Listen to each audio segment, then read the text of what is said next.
लाहौर पूर्ण स्वराज का प्रस्ताव 1929। एक तरह से अगर देखा जाए तो लाहौर प्रस्ताव एवं पूर्ण स्वराज्य की घोषणा तक आंदोलन से कम नहीं था, क्योंकि भारत एक नए लक्ष्य की ओर बढ़ गया। व्याख्या: लाहौर प्रस्ताव और पूर्ण स्वराज की घोषणा 1929। साल 1929 में भारतीय राष्ट्रीय कांग्रेस का अधिवेशन लाहौर, अब पाकिस्तान में हुआ। इसकी अध्यक्षता जवाहरलाल नेहरू ने की थी। इस अधिवेशन में एक ऐतिहासिक फैसला लिया गया, भारत अब सिर्फ सुधारों या डोमिनियन स्टेटस की मांग नहीं करेगा, बल्कि पूरी आजादी, पूर्ण स्वराज की मांग करेगा। इस प्रस्ताव का क्या मतलब था? अब भारत का लक्ष्य साफ था, ब्रिटेन से पूरी तरह आजादी चाहिए, आधी नहीं। यह आंदोलन क्यों जैसा था? इस फैसले ने देश भर के लोगों में उत्साह और एक नई ऊर्जा भर दी। हर भारतीय को ये संदेश गया कि अब आजादी को टालना नहीं है, हासिल करना है। इस प्रस्ताव के बाद 26 जनवरी 1930 को पहली बार स्वतंत्रता दिवस मनाया गया। उदाहरण से समझिए, जैसे कोई छात्र पहले सिर्फ पास होने की सोचता हो, लेकिन अब कहे मैं टॉप करूंगा। वैसे ही भारत अब आधी आजादी नहीं, पूरी आजादी चाहता था।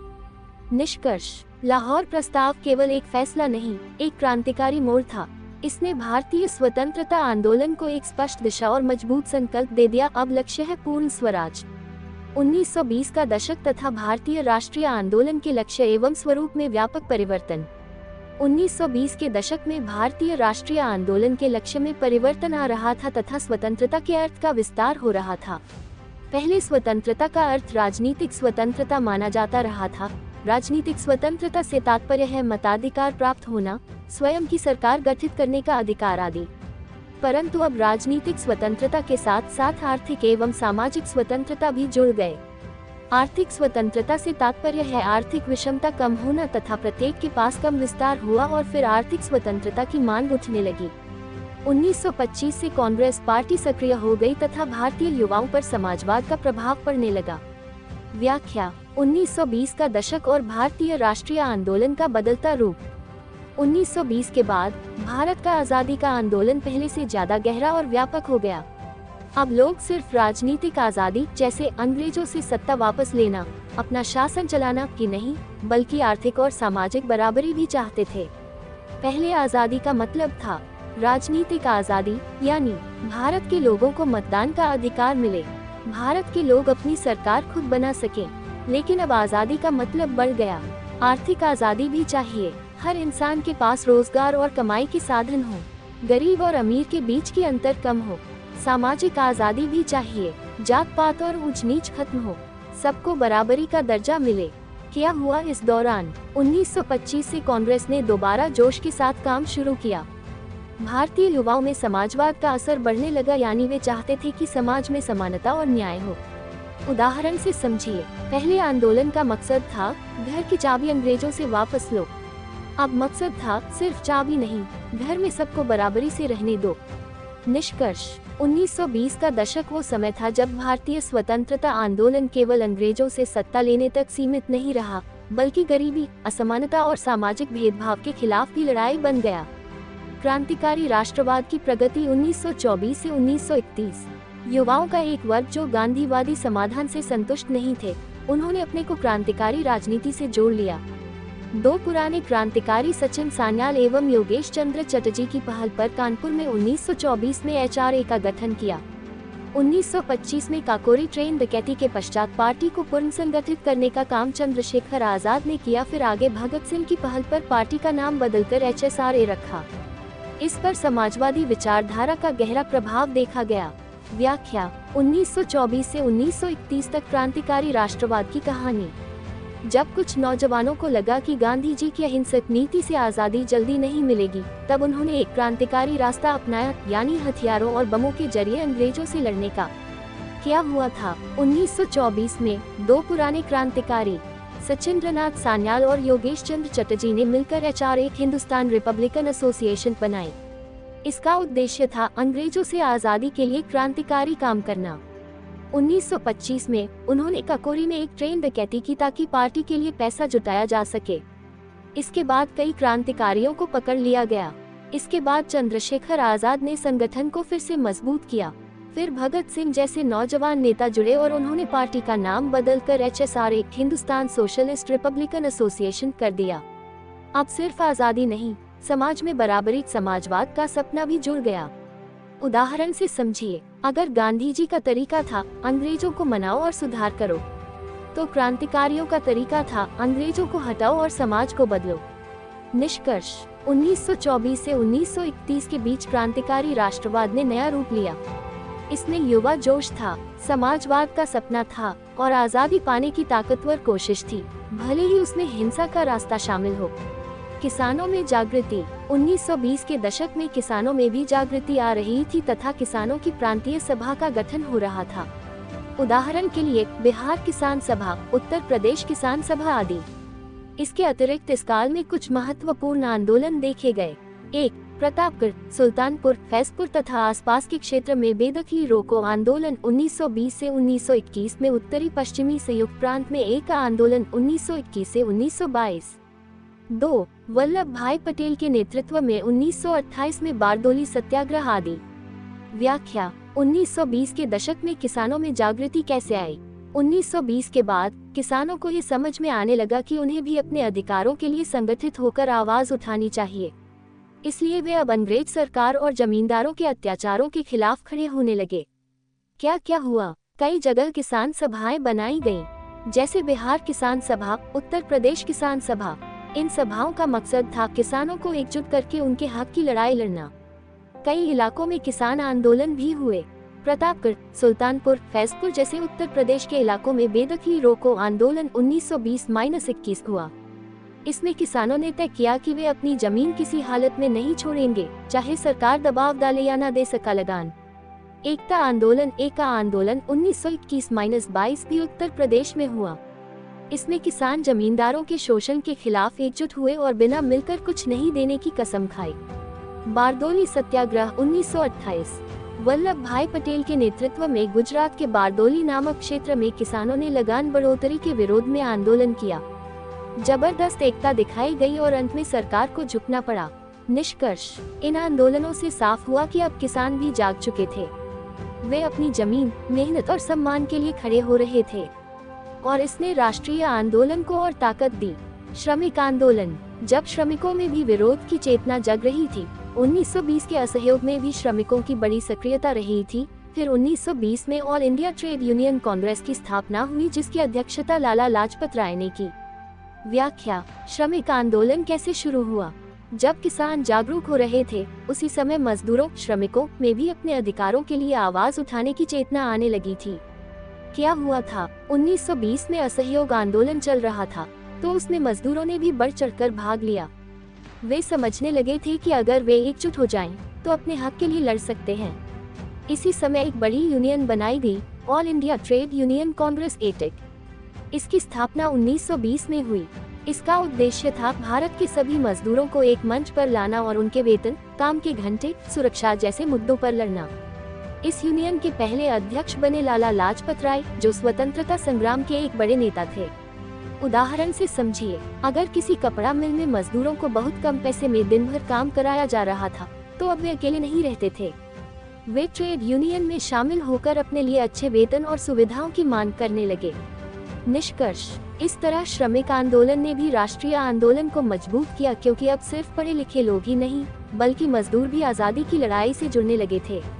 महिलाओं में जागृति, 1920 के दशक में महिलाओं में भी जागृति आ रही थी। आयरिश महिला श्रीमती एनी बेसेंट तथा मिसेज कंजेस के द्वारा कई महिला संगठनों की स्थापना की गई। इंटरनेशनल वुमेन एसोसिएशन के भाग के रूप में उन्होंने इंडियन वुमेन एसोसिएशन का भी गठन किया। श्रीमती एनी बेसेंट तथा सरोजनी नायडू जैसी महिला नेताओं ने महिला मताधिकार के मुद्दे को गंभीरता से उठाया। उनके प्रयास से 1921 और 1930 के बीच प्रांतीय विधानमंडलों में महिलाओं को मताधिकार मिला। 1927 में अखिल भारतीय महिला कांग्रेस का गठन हुआ तथा इसने महिला शिक्षा से लेकर महिला मताधिकार तक कई मुद्दों को उठाया। फिर स्वयं गांधीवादी आंदोलन ने भी महिला जागृति में बढ़ चढ़कर भूमिका निभाई। कहा जाता है कि विश्व के कुछ अन्य लोकप्रिय नेताओं की तुलना में, यथा सोवियत रूस के लेनिन, चीन के माओ त्से-तुंग तथा वियतनाम के हो ची मिन्ह की तुलना में गांधीवादी आंदोलन में महिलाओं की कहीं अधिक भागीदारी थी। व्याख्या, 1920 के दशक में महिलाओं में जागरूकता कैसे बढ़ी? 1920 के समय तक भारत की महिलाएं भी समझने लगी थी कि आज़ादी की लड़ाई में उनकी भी भागीदारी जरूरी है। वे अब सिर्फ घर तक सीमित नहीं रहीं, बल्कि अपने अधिकारों के लिए आवाज उठाने लगी। महिलाओं में जागृति कैसे आई? आयरलैंड की महिला श्रीमती एनी बेसेंट और मिसेज कंजेस ने भारत में महिलाओं के लिए कई संगठन बनाए, जैसे international women association, Indian women association. Shrimati Annie Besant और सरोजिनी नायडू जैसी महिला नेताओं ने यह मांग की कि महिलाओं को भी वोट देने का अधिकार मिले। उनके प्रयासों से 1921 और 1930 के बीच कुछ राज्यों में महिलाओं को वोट डालने का अधिकार मिलने लगा। 1927 में अखिल भारतीय महिला कांग्रेस बनी, जिसने महिला शिक्षा, अधिकार और वोट देने जैसे मुद्दों को उठाया। गांधी जी के आंदोलनों ने भी महिलाओं को प्रेरित किया। महिलाएं बड़ी संख्या में स्वदेशी आंदोलन, असहयोग आंदोलन, सविनय अवज्ञा आदि में भाग लेने लगी। महिलाओं ने घर घर जाकर चरखा चलाया, विदेशी कपड़े जलाए और जेल भी गईं। उदाहरण से समझिए, पहले महिलाएं घर में रहती थी, लेकिन अब वो सार्वजनिक सभाओं में भाषण देने लगी, प्रदर्शन में भाग लेने लगी। जैसे सरोजिनी नायडू, कमला नेहरू, कस्तूरबा गांधी जैसी महिलाओं ने पूरे देश को प्रेरणा दी। निष्कर्ष, 1920 के दशक में महिलाओं की जागरूकता ने आजादी की लड़ाई को और मजबूत किया। अब वे सिर्फ घर चलाने वाली नहीं, बल्कि राष्ट्र निर्माण की भागीदार बन चुकी थी। निम्न जाति आंदोलन। 1920 के दशक में स्वतंत्रता के अर्थ का विस्तार सामाजिक स्वतंत्रता के क्षेत्र में भी हुआ। महिला एवं निम्न जाति आंदोलन को इस संदर्भ में देखने की जरूरत है। निम्न जाति में जागृति फैलाने में वी रामास्वामी पेरियार तथा डॉक्टर B.R. अम्बेडकर की महत्वपूर्ण भूमिका रही थी। इन दोनों ने मनुस्मृति को जलाकर जाति व्यवस्था की आलोचना की। पेरियार नायकर ने मद्रास में निम्न जाति के उत्थान के लिए आत्मसम्मान आंदोलन आरंभ किया तथा कुली यस्सु नामक पत्र के माध्यम से अपने विचारों को फैलाते रहे। आगे ये द्रविड़ आंदोलन के जनक बने। Doctor B.R. अम्बेडकर ने न केवल महाराष्ट्र की अछूत जाति महारों को संगठित किया, बल्कि संपूर्ण जीवन निम्न जाति, महिलाओं और निम्न जाति के अधिकारों के लिए लड़ते रहे और सामाजिक न्याय के विचारों को फैलाते रहे। Doctor B.R. अम्बेडकर ने दलितों की सुरक्षा के क्रम में निम्नलिखित कदम उठाए। 1. उन्होंने महारों को ये सुझाव दिया कि वे गंदगी की सफाई और मरे हुए पशुओं को धोना बंद करें। 2. उन्होंने ब्रिटिश के समक्ष दलित वर्ग के उत्थान की बात उठाई। 3. साइमन कमीशन एवं गोलमेज सम्मेलन में उन्होंने दलितों के मौलिक अधिकार और पृथक निर्वाचन की मांग रखी। 4. वे विधानमंडल में दलितों के शोषण की ओर लोगों का ध्यान आकर्षित करते रहे। अंत में आगे संविधान सभा में उन्होंने दलित वर्ग के हितों को संरक्षित कर दिया। व्याख्या। 1920 के दशक में निम्न जाति आंदोलन कैसे बढ़ा और इसका क्या असर हुआ? पृष्ठभूमि। 1920 के दशक में जब भारत आजादी की लड़ाई लड़ रहा था, तब सिर्फ राजनीतिक आजादी की बात नहीं हो रही थी, बल्कि सामाजिक आजादी की भी मांग उठ रही थी, खासकर महिलाओं और निम्न जातियों दलितों के अधिकारों के लिए। 2 बड़े नेता जिन्होंने बदलाव लाया। 1. E.V. रामास्वामी पेरियार। दक्षिण भारत में उन्होंने मद्रास में आत्मसम्मान आंदोलन शुरू किया, जिससे निम्न जातियों में सम्मान और अधिकार की भावना आई। वे एक मनुस्मृति, जिसे उन्होंने जाति भेदभाव का आधार माना, को जलाकर जातिवाद का विरोध करते थे। उन्होंने कुली यस्सु नामक पत्रिका के जरिए लोगों को जागरूक किया। वे आगे चलकर द्रविड़ आंदोलन के नेता बने। 2. डॉक्टर भीमराव अंबेडकर। महाराष्ट्र और पूरे भारत में उन्होंने महार जाति के लोगों को संगठित किया और उन्हें कहा, गंदगी साफ करना और मरे पशुओं को उठाना बंद करो। उन्होंने ब्रिटिश सरकार के सामने दलितों की समस्याओं और अधिकारों को जोर से उठाया। उन्होंने साइमन कमीशन और गोलमेज सम्मेलन में दलितों के अलग निर्वाचन और मौलिक अधिकार की मांग की। विधानमंडल में दलितों के खिलाफ हो रहे अन्याय को सबके सामने लाया। और सबसे बड़ी बात, जब भारत का संविधान बन रहा था, तो डॉक्टर अंबेडकर ने संविधान में दलितों के अधिकारों की सुरक्षा सुनिश्चित की। उदाहरण से समझिए, जैसे आज कोई कहे कि सब बच्चों को स्कूल में बराबरी मिलनी चाहिए, ये सोच डॉक्टर अंबेडकर की वजह से ही आज संविधान में है। पेरियार ने जैसे आज कोई बच्चा पूछे क्यों मुझे मंदिर में नहीं जाने दिया जाता, ये सवाल तब पहली बार खुलेआम उठाया गया। निष्कर्ष। 1920 के दशक में डॉक्टर अंबेडकर और पेरियार जैसे नेताओं ने निम्न जातियों को हक और सम्मान दिलाने के लिए संघर्ष शुरू किया। यही आंदोलन आगे चलकर भारतीय समाज को अधिक बराबरी वाला बनाने की दिशा में एक बड़ा कदम साबित हुआ। स्वतंत्रता का अर्थ विस्तार, राजनीतिक के साथ साथ आर्थिक एवं सामाजिक स्वतंत्रता। संप्रदायवाद की प्रगति। 1920 के दशक में कांग्रेस से जिन्ना का अलगाव, 1920 के दशक में गांधी जी के नेतृत्व में जन आंदोलन का युग आरंभ हुआ तो जिन्ना को अपना राजनीतिक कद छोटा होने का भय सताने लगा। अतः जिन्ना कांग्रेस से दूर होते चले गए तथा मुस्लिम लीग के नेता के रूप में उभरे। उन्होंने अपनी सांप्रदायिक पहचान बनाए रखने पर बल दिया। बावजूद इसके अभी भी उदारवादी संप्रदायवादी बने रहे। यही वजह है कि साइमन कमीशन बहिष्कार आंदोलन में भी जिन्ना के अधीन मुस्लिम लीग का एक गुट शामिल हुआ था। फिर 1928 में नेहरू रिपोर्ट ने संयुक्त प्रस्ताव रखा तो इस पर मुस्लिम लीग की सफी खान का गुट वार्ता करने के लिए बिल्कुल तैयार नहीं था। वहीं जिन्ना वार्ता करने के लिए तैयार थे। उन्होंने 3 शर्तें रखी। 1. केंद्रीय मंडल में 113 सीटें मुस्लिम लीग के लिए आरक्षित कर दी जाए। 2. 5 मुस्लिम बहुल प्रांतों में मुसलमानों को जनसंख्या के आधार पर प्रतिनिधित्व दिया जाए। 3. अवशिष्ट शक्तियां प्रांतों में निहित कर दी जाए, परंतु कलकत्ता सर्वदलीय सम्मेलन में भी इन मांगों पर सहमति नहीं बन सकी। व्याख्या 1920 के दशक में स्वतंत्रता का अर्थ और जिन्ना का कांग्रेस से अलग होना। स्वतंत्रता का मतलब अब सिर्फ राजनीतिक नहीं रहा। पहले लोग सोचते थे कि स्वतंत्रता का मतलब सिर्फ अपना खुद का शासन होना चाहिए, पर अब 1920 के दशक में स्वतंत्रता के अर्थ का विस्तार होने लगा। अब लोग चाहने लगे आर्थिक स्वतंत्रता, सबके पास रोजगार और खाने का हक हो, अमीरी गरीबी की खाई कम हो। सामाजिक स्वतंत्रता, सब जातियों, धर्मों और वर्गों को बराबरी मिले। जिन्ना का कांग्रेस से दूर जाना और मुस्लिम लीग का नेतृत्व। जब गांधी जी के नेतृत्व में जन आंदोलन शुरू हुआ तो जिन्ना को लगा कि अब उनकी भूमिका कम हो जाएगी, इसलिए वे धीरे धीरे कांग्रेस से अलग होकर मुस्लिम लीग के नेता बन गए। जिन्ना चाहते थे कि मुसलमानों की अलग पहचान और हक साफ दिखे। हालांकि वे अभी उदार सोच वाले संप्रदायवादी थे, मतलब बात करने और समझौता करने के लिए तैयार रहते थे। नेहरू रिपोर्ट और जिन्ना की 3 शर्तें। जब 1928 में नेहरू रिपोर्ट आई, जिसमें सभी समुदायों के लिए संयुक्त चुनाव और बराबरी की बात की गई, तो मुस्लिम लीग में 2 गुट बन गए।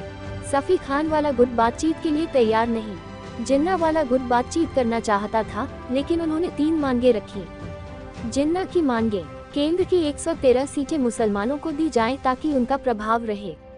5 मुस्लिम बहुल राज्यों में मुसलमानों को उनकी आबादी के अनुसार प्रतिनिधित्व मिले। जो अधिकार संविधान में नहीं लिखे गए हैं, अवशिष्ट शक्तियां, वे केंद्र के बजाय राज्यों के पास हों। पर अफसोस, इन मांगों पर सहमति नहीं बन पाई और हिंदू मुस्लिम एकता फिर कमजोर हो गई। उदाहरण से समझिए, जैसे 2 दोस्त मिलकर कोई प्रोजेक्ट कर रहे हों, एक चाहता है कि सब बराबरी से काम करें, दूसरा चाहता है कि उसे ज्यादा हिस्सा मिले क्योंकि वह ज्यादा अनुभवी है। अगर वे बात नहीं मानते तो अलग हो जाते हैं। यही जिन्ना और कांग्रेस के बीच हुआ। निष्कर्ष 1920 के दशक में जहां एक तरफ स्वतंत्रता का मतलब सिर्फ राज नहीं, बल्कि समाज और अर्थव्यवस्था में भी बराबरी बनने लगा, वहीं दूसरी ओर जिन्ना जैसे नेता अलग पहचान की राजनीति करने लगे, जिससे संप्रदायवाद और हिंदू मुस्लिम दूरी बढ़ने लगी। जिन्ना का दिल्ली घोषणा पत्र मार्च 1929। इसके बाद दिल्ली घोषणा पत्र ले आए तथा इसमें 14 सूत्रीय सांप्रदायिक मांगे रखी गई और ये मांगे मुस्लिम लीग की सांप्रदायिक राजनीति का आधार बन गई। व्याख्या जिन्ना का दिल्ली घोषणा पत्र मार्च 1929। क्या था जिन्ना का दिल्ली घोषणा पत्र? 1928 में नेहरू रिपोर्ट पर सहमति नहीं बनी। जिन्ना को लगा कि मुसलमानों के हित कांग्रेस नहीं मान रही, इसलिए मार्च 1929 में जिन्ना ने दिल्ली घोषणा पत्र पेश किया। इसमें उन्होंने 14 मांगे रखी, जो बाद में मुस्लिम लीग की सांप्रदायिक राजनीति की नींव बन गईं। इन मांगों का मकसद क्या था? इन मांगों का मकसद था कि मुसलमानों को अलग पहचान और विशेष अधिकार मिले। भारत का भविष्य ऐसा बने जिसमें हर धर्म को अलग से अधिकार मिले। कुछ प्रमुख मांगे क्या थीं? भारत को संघीय व्यवस्था मिले ताकि प्रांतों को ज्यादा अधिकार मिले। हर समुदाय को अपने धर्म, संस्कृति और भाषा को बनाए रखने का हक मिले। मुसलमानों को अलग निर्वाचन और उनके हिस्से का राजनीतिक प्रतिनिधित्व मिले। मुस्लिम बहुल इलाकों को विशेष अधिकार और संरक्षण मिले। उदाहरण से समझिए, जैसे एक स्कूल में कई जातियों या धर्मों के बच्चे हों। अब अगर एक समूह कहे कि हमें अलग नियम चाहिए, अलग शिक्षक चाहिए और हमारे लिए अलग सीटें भी रखो, तो वह स्कूल की एकता के लिए चुनौती बन सकता है। यही जिन्ना ने किया। उन्होंने मुसलमानों के लिए विशेष और अलग अधिकारों की मांग रख दी। निष्कर्ष दिल्ली घोषणा पत्र से यह साफ हो गया कि अब जिन्ना की राजनीति अलगाव पर आधारित है और यही आगे जाकर भारत के बंटवारे की जमीन तैयार करता है। प्रश्न, गांधी जी सहयोगी से असहयोगी क्यों बने थे? 1915 में भारत में आगमन के पश्चात गांधी जी ने ब्रिटिश के साथ सहयोग की नीति अपनाई थी तथा प्रथम विश्व युद्ध में युद्ध प्रयास को संगठित करने में ब्रिटिश का साथ दिया था, परंतु निम्नलिखित कारणों से वे सहयोगी से असहयोगी बन गए। 1. Rowlatt act. प्रथम विश्व युद्ध के पश्चात वे ब्रिटिश से कोई बड़ी संवैधानिक रियायत प्राप्त करने की उम्मीद लगाकर बैठे थे, परंतु उन्हें मिला रॉलेट एक्ट जैसा काला कानून। 2. जालियांवाला बाग नरसंहार। सबसे गहरा धक्का उन्हें तब लगा जब उन्होंने इस काले कानून के विरोध में एक अखिल भारतीय आंदोलन आरंभ किया तो ब्रिटिश शासन की बर्बरता जालियांवाला बाग नरसंहार के रूप में प्रकट हुई। 3. हंटर कमीशन की रिपोर्ट। इस बर्बर घटना के बावजूद भी अभी भी गांधी जी की थोड़ी बहुत उम्मीद उस हंटर कमीशन की रिपोर्ट से जुड़ी हुई थी जो इस घटना की जांच कर रहा था, परंतु हंटर कमीशन ने इस संपूर्ण घटना की लीपापोती करके गांधी जी की अंतिम उम्मीद को भी समाप्त कर दिया। 4. खिलाफत का मुद्दा। अंत में खिलाफत के मुद्दे ने गांधी जी को यह विश्वास दिला दिया कि चाहे कोई भी समुदाय हो या फिर भारतीय मुद्दा हो अथवा अंतर्राष्ट्रीय, ब्रिटिश सभी के प्रति संवेदनहीन एवं अन्यायपूर्ण है। अंत में गांधी जी ने ब्रिटिश के विरुद्ध असहयोग आंदोलन आरंभ करने का निर्णय लिया। व्याख्या। गांधी जी सहयोगी से असहयोगी क्यों बने? शुरुआत में गांधी जी ने ब्रिटिश का साथ क्यों दिया? जब गांधी जी 1915 में भारत लौटे तो उन्होंने सोचा कि अगर हम अंग्रेजों की मदद करेंगे तो वे हमारी बात मानेंगे और हमें कुछ अधिकार देंगे। इसी सोच के तहत उन्होंने प्रथम विश्व युद्ध में अंग्रेजों का साथ दिया। पर क्या हुआ फिर? समय बीतता गया और 4 बड़े झटकों ने गांधी जी को सहयोगी से असहयोगी बना दिया। 1. Rowlatt act 1919। काले कानून का सदमा। गांधी जी को उम्मीद थी कि युद्ध के बाद अंग्रेज कोई बड़ी रियायत देंगे, लेकिन हुआ उल्टा। अंग्रेजों ने रॉलेट एक्ट लागू कर दिया। ये ऐसा कानून था जिसमें बिना सबूत, बिना सुनवाई किसी को भी जेल भेजा जा सकता था। उदाहरण, जैसे स्कूल में बिना गलती के किसी छात्र को सस्पेंड कर दिया जाए और उसे अपनी बात रखने का मौका भी न मिले। 2. जालियांवाला बाग हत्याकांड 13 अप्रैल 1919। गहरा घाव। गांधी जी ने रॉलेट एक्ट के खिलाफ आंदोलन चलाया। इस दौरान पंजाब में एक शांत सभा पर जनरल डायर ने गोलियां चलवा दी, सैकड़ों लोग मारे गए। गांधी जी को लगा कि यह अमानवीय और बर्बर हरकत है। 3. हंटर कमीशन की लीपापोती 1919। आखिरी उम्मीद भी टूटी। गांधी जी को थोड़ा भरोसा था कि अंग्रेज कम से कम इस घटना की जांच ठीक से करेंगे, लेकिन हंटर कमीशन ने जनरल डायर को माफ कर दिया, यानी जो दोषी था उसे सजा नहीं मिली। गांधी जी ने अब मान लिया कि अंग्रेज किसी भी अन्याय पर शर्मिंदा नहीं है। 4. खिलाफत का मुद्दा 1920 और बड़ा झटका। तुर्की के खलीफा को हटाने पर भारतीय मुसलमान नाराज थे। गांधी जी को लगा कि अंग्रेज सिर्फ हिंदू नहीं, मुस्लिम भावनाओं की भी कद्र नहीं करते। उन्होंने देखा कि अंग्रेज सिर्फ अपने फायदे का सोचते हैं, न किसी धर्म की परवाह, न इंसानों की। निष्कर्ष, इन 4 घटनाओं ने गांधी जी को समझा दिया कि ब्रिटिश सरकार न्याय नहीं करेगी, बल्कि हर समुदाय का शोषण और अपमान ही करेगी। इसलिए उन्होंने तय किया कि अब अंग्रेजों से सहयोग नहीं, असहयोग किया जाएगा। और यहीं से शुरू हुआ असहयोग आंदोलन 1920।